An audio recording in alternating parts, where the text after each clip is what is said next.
Are you willing to undertake a dangerous mission behind the enemy lines, knowing you may never return alive?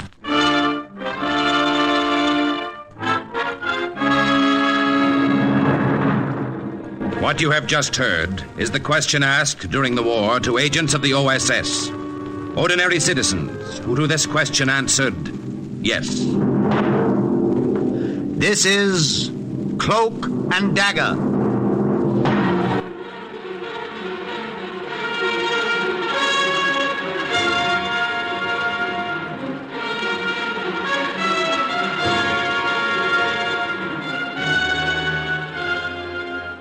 Black warfare, espionage, international intrigue.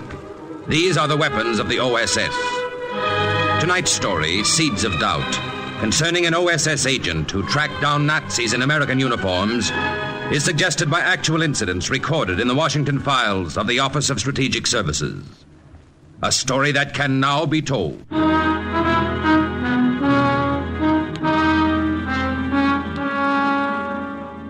I'm glad I wasn't there when Celeste got my message. If I had been, I might have called the whole deal off. Found some other way to carry out my mission. What I did was pretty brutal. I know just how it must have been. I gave the note to the baker's delivery boy, Henri.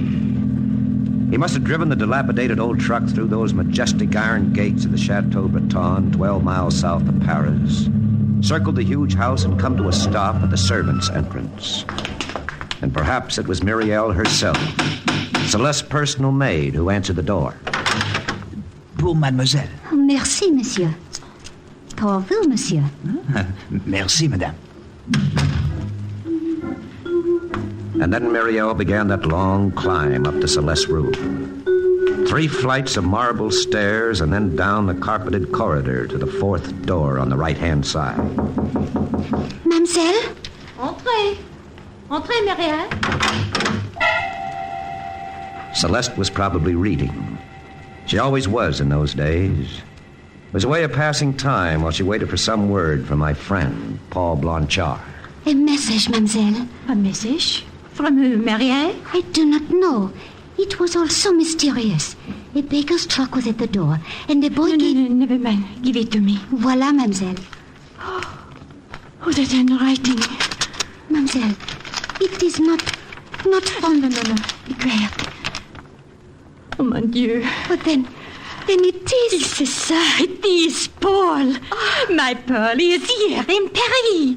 He is waiting for me in the cafe in Montparnasse. Oh, le bon Dieu. I was afraid he was dead.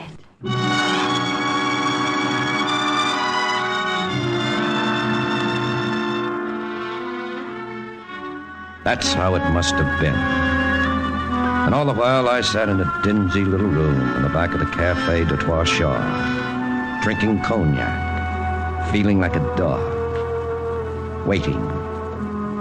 I waited about an hour, and then... Paul! Oh, Paul! Mademoiselle Breton? Oh, you are not Paul?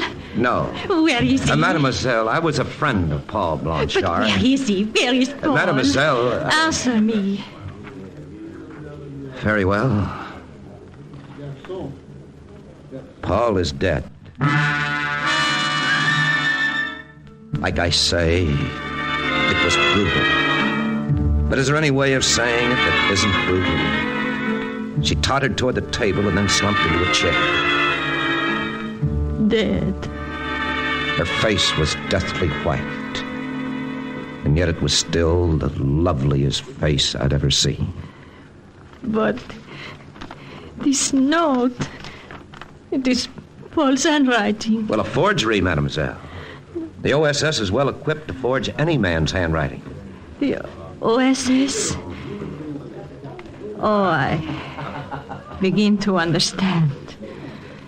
You are a... Lieutenant Martin Ingalls, Morale Office, OSS. And you deliberately told... That's right. I had to see you, but I couldn't come to the chateau. And I knew you wouldn't ignore a note like that. I see. I will aid you for this, Lieutenant.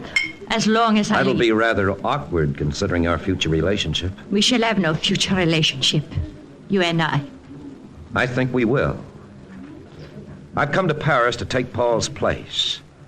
Take his place? Yes, as your fiancé. At first, that is. And then, later, as your husband. She sat down again, slowly, and listened in stony silence as I told her how I'd met her fiancé in North Africa. I told her how he had described me, and then how he described their swift, frenzied courtship in Geneva just before Paul joined the Free French forces. Then I told her how he died. Paul loved France. Yes. And he told me once that you loved her, too. And that's why I'm sure you won't refuse to make your own sacrifice for her. And that is what, monsieur? Allowing me to pose as Paul. Letting everyone think I'm the man you met in Switzerland. How do you know you could pose as Paul? That someone who might not recognize you. The OSS has made sure that it'll be perfectly safe. You see, Paul's father was a government official in Madagascar for 20 years before the war. Paul visited France only once, and that was the age of 8. And from that age until he met you in Switzerland, he hadn't set foot in Europe. So you see, no one would know the difference. I would know it. Of course. That would be your sacrifice. And how would France benefit by my suffering? I couldn't blame her for putting it like that, but I wasn't exactly flattered. I tried to explain my mission. D-Day was 6 months behind us and most of France had been liberated. But now there was Bastogne, the Battle of the Bulge, von Rundstedt's big offensive. And black warfare is a game two can play. Morale, or the lack of it, can help decide a war. The OSS knew that. And so did the Nazis. And that's why there are German agents floating around Paris, doing their best to plant seeds of doubt and to destroy Allied morale. Nazis here in Paris? But how is it they're not caught? Well, that's my job. It's not going to be easy because most of them are in GI uniforms. Impossible. Why? We send agents behind German lines. They send them behind ours. Black warfare was Hitler's first great weapon.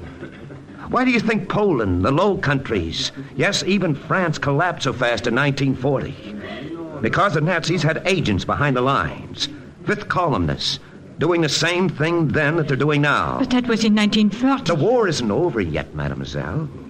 Far from it. And the longer these Nazi agents operate in Paris, the longer the war is going to last. Now, that's why it's important that the OSS smoke them out and fast. But I do not see why it should be necessary for you to... To become your husband? Well, because then I'd be the master of Chateau Breton. And what could be more natural for a wealthy Frenchman and his wife out of gratitude to the Americans than to throw open their home to lonely GIs in Paris? You mean... Parties, mademoiselle. Cocktail parties, dinners, dances, whatever might attract the GIs. And the German agents, n'est-ce pas? Right. It's at affairs like that they do their work. They spread rumors and lies, stir up dissension. And it wouldn't take me long to spot them. It is a very clever scheme, Lieutenant. There is only one thing wrong with it. I do not care to be your wife. It would be a strictly impersonal arrangement. And just as soon as my job is done... No. It is out of the question. Very well, mademoiselle. I'm sorry Paul was wrong. Wrong? About you. That was another dirty trick, playing on her memory of Paul, her love for him. But it worked. In a half hour, we were engaged. Do you, Celeste Breton, take this man to be your lawful wedded husband? I do. And do you, Paul Blanchard, take this woman to be your Not one of the Paris blue bloods who crowded into the church suspected that the headquarters colonel wasn't really a minister. And I guess I was the only one who wished he were. After the ceremony, Celeste and I drove out to the chateau and settled down to housekeeping. Yes? Who is he? Your husband. Well, what is it you want, Lieutenant? Well, I just got back from the USO. I announced our first open house for Saturday. Looks like we're going to have quite a mob. We should be ready for them. You don't mind my stepping in? We can talk about it. But we just did talk about it. No? Yeah, yes, I guess we did. Then good night, Lieutenant.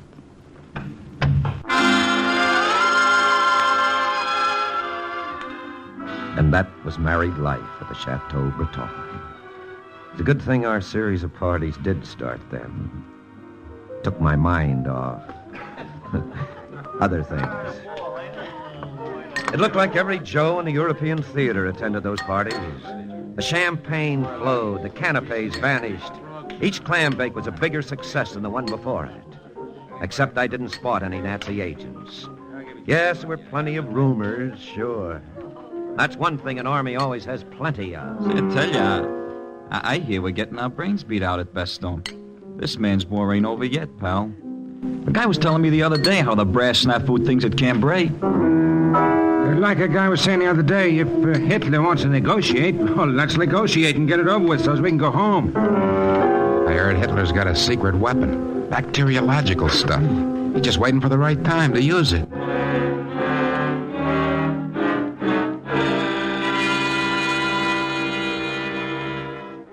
If I'd arrested every guy I heard repeating a rumor, I'd have had half the GIs in Paris in the clink. The guy I was looking for was a guy who did all the talking the other day. I knew he was one of the guys lounging in the living room or sprawled on the patio or loafing in the gardens. Yes, but which one? For several days, I didn't get anywhere. And then I noticed Corporal Alan Chester. Corporal Chester, how are you? I might never have paid any attention to him if he hadn't paid so much attention to Celeste. Every time I looked up, they had their heads together, and Celeste was smiling. And the time I found them sitting on a bench in the garden, she was actually laughing. Oh, hello, Paul. Well, if it was a good story, you're going to have to tell it again, Corporal. It was a very good story. You have met my husband, haven't you, Alain? This is Corporal Chester, Paul. We've met so many times, it's getting embarrassing. I've already apologized to your wife, monsieur, for wearing out my welcome. No apologies necessary. My only excuse is I can't stay away. Your chateau's the first place I felt at ease since I left home. Where is home, Corporal? Lafayette, Indiana. Lafayette? Well, an American town with a great French name. That's right. Maybe that's why I feel like I found a second home right here, 20 kilometers from Paris. It wasn't much to go on. Just a word that didn't ring quite true. I took Celeste aside and asked her about him. Alan Chester? You think he might be... Oh, you are a fool, Lieutenant. Maybe. But I still want to know why he said kilometers. In Indiana, they say miles. Perhaps if I told you he was a Harvard graduate. They say miles at Harvard, too. Only Europeans say kilometers. C'est ça. And because of that, you suspect him of being a Nazi agent. Absurd. He is the most charming of all the men who have come here. I noticed you thought so. Did you, Lieutenant? Then maybe that is the reason you suspect him. I admitted she might have something there. I admitted it to myself, that is. Not to Celeste. An hour later, a jeep with 4 GIs in it rolled through the gates of the chateau, and one of the GIs was Corporal Alan Chester.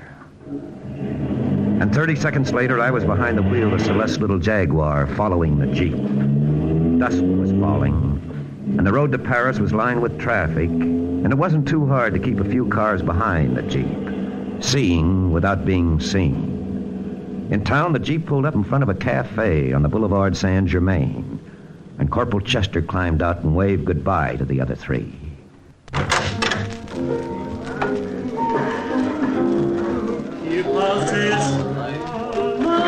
Luckily, it was a gloomy joint. He walked straight across the dance floor.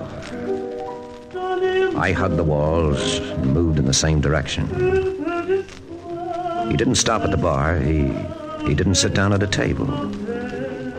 He headed straight for a back door. He opened it, and he went out. I gave him 10 seconds. Then I went out the back door, too. It was an alley, and as dark as only a Paris alley can be. So dark, I thought there was only one guy leaning against the building. Pardon, monsieur.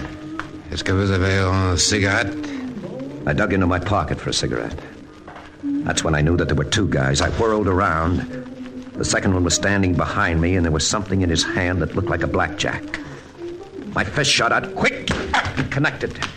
But number one was on me then with a hold, and I hurt. I broke away, and I let him have it. And that's when I found out what it was the other man held that looked like a blackjack. It was a blackjack. I hit the cobblestones. For a moment, I saw number two standing over me and heard a girl singing far away. Then I didn't see or hear anything more for a long time.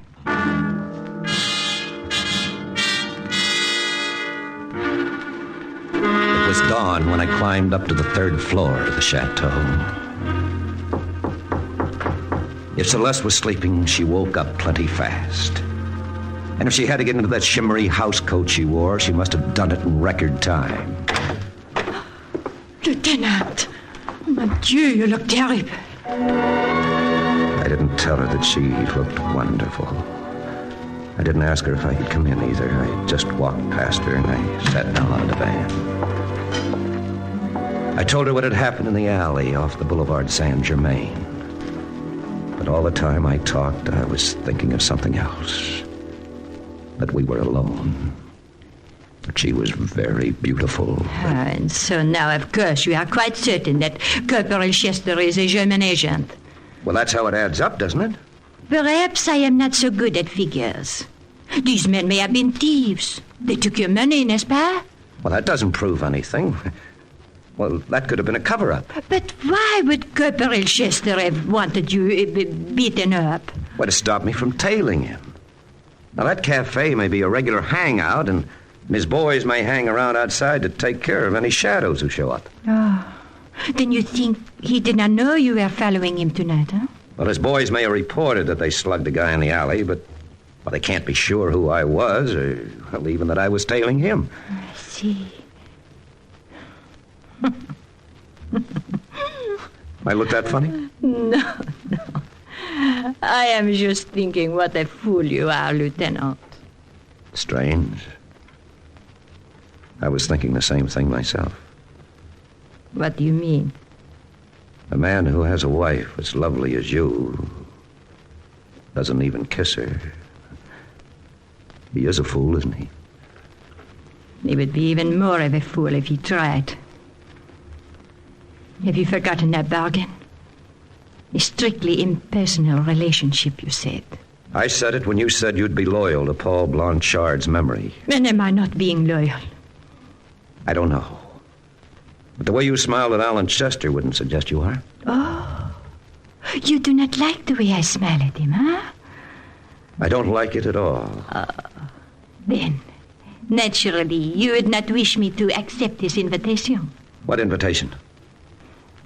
That is why I call you a fool, Lieutenant. You think Alan hires men to keep anyone from finding out where he is staying. Why then is he so careless with me? Why does he invite me to his room? Why, that... Oh, of course, if I went, I could tell you where he is staying. Perhaps I could tell you A great deal more. If he's a Nazi agent, I would surely find it out. Oh, but you do not want me to go. You're to go whether I want it or not. How noble you are, Lieutenant.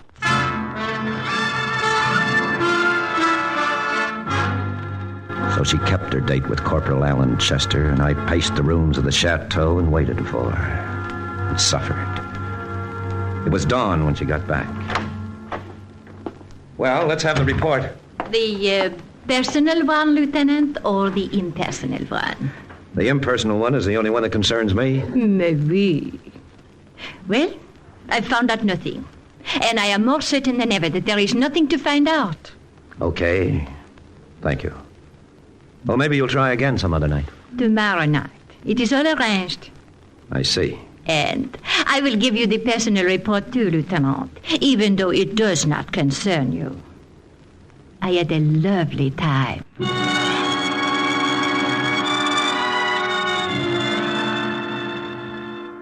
It was the next night when I began to suspect her. I suppose I started even before she came home. I tried to look at things straight, and I asked myself if I were being taken for a ride. She walked in an hour later. You are wasting precious time, Lieutenant. I still think Alan is just what he says he is, an American soldier on detached service in Paris. I have seen his orders. Well, orders can be fake. Ah, c'est ça. Then, if you are still suspicious, I will keep another date with him. Tomorrow night. I decided it'd better be three of us on that date. She told me the name of his hotel, an old and honorable one, in the Rue de Vaud-Girard. I slipped into its musty lobby early the next morning. An old man with bushy brows and a faintly familiar face eyed me as I approached the desk. I told him I was Paul Blanchard, the master of Chateau Breton.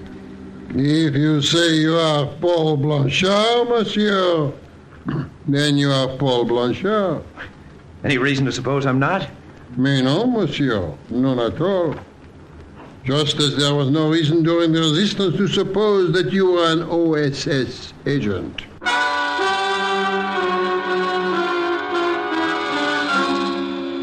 remembered him then. He'd been in the Marquis unit I'd worked with on a mission before D-Day. He was Pierre Salon, a patriot. It was a break, and I knew that I was safe. Safe enough to tell him as much as necessary. It shall be done, Lieutenant. This Corporal Chester is in room 613.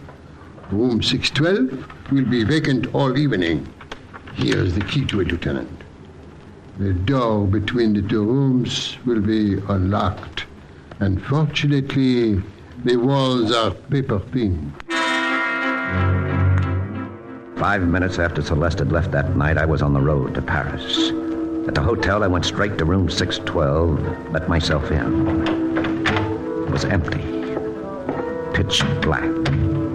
There was no sound from 613. Celeste and Corporal Chester had probably gone to a cafe first.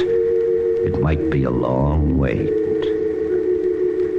It was a long wait, and a hot one. The windows were closed. The room was stuffy. I stood there in the blackness, and the sweat poured down my face. And the minutes ticked by. Then, at last, the door to 613 opened. I pressed my ear against the wall. Oh, at last. Pierre was right about that wall. It was paper thin. I thought we'd never get up here, darling, where I can kiss you. I've been wanting to kiss you all evening. Oh, Alan. The sweat was rolling down my face harder than ever. I don't see how I'm ever going to be able to leave you, Celeste. This is really our last meeting.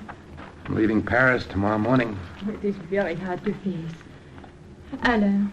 Yeah? If I were not married, if Paul were not really my husband. What's the use of saying it? He is your husband. But what if I tell you he is not?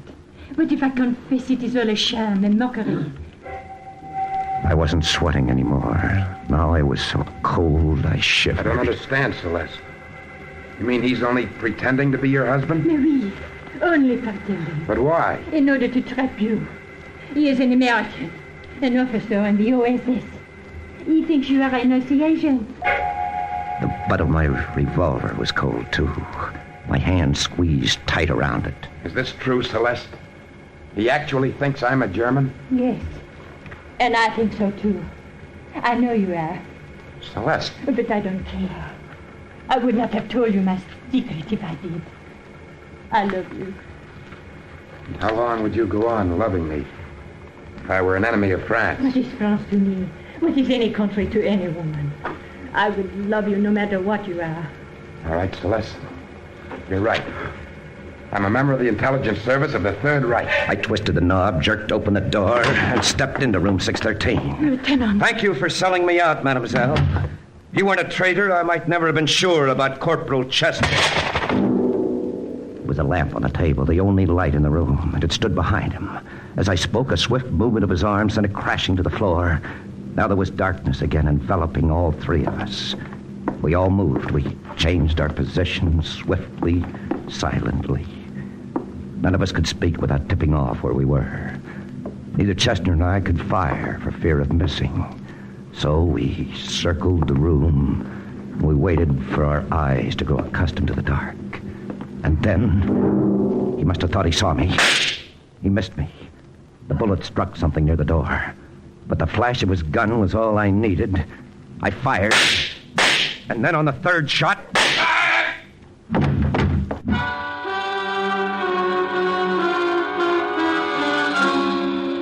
It wasn't until old Pierre Chalon opened the door and light from the hall flooded the room that I saw what the late Corporal Chester's bullet had hit. It mistaken Celeste for me. She lay dead where she had dropped. Ah, c'est dommage, Lieutenant. C'est dommage. In this war, even the innocent must die. The innocent? She was a traitor, Pierre. No, Lieutenant, She no. deserved to die just as much as that rat over there. But if that is so, then I should not have told her, Lieutenant. I am sorry. You told her what? She passed by the desk. I thought she was working with you. You did not mention. Yes, but what did you say to her? I said, all is well, mademoiselle. What? The lieutenant has arrived. He is in room 612. Good Lord. Then she knew all the time. Then the only possible reason why she would have told him who I was to persuade him to confess who he was. She'd have been crazy to say what she did otherwise, knowing that I was listening. Then she did not betray you. No, Pierre. No, she didn't betray me. Perhaps it was you she loved then, Lieutenant. No, Pierre. It was France she loved.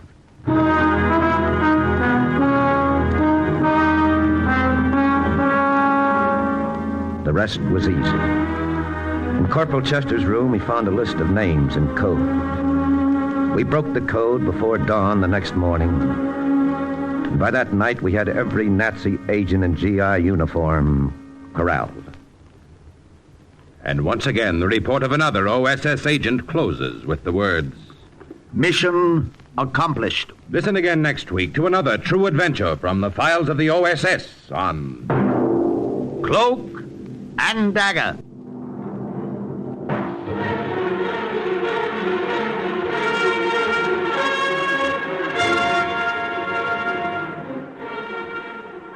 Heard in tonight's Cloak and Dagger adventure as Lieutenant Ingalls was Chuck Webster, Celeste, Alice Frost, Corporal Alan Chester, Joseph Julian.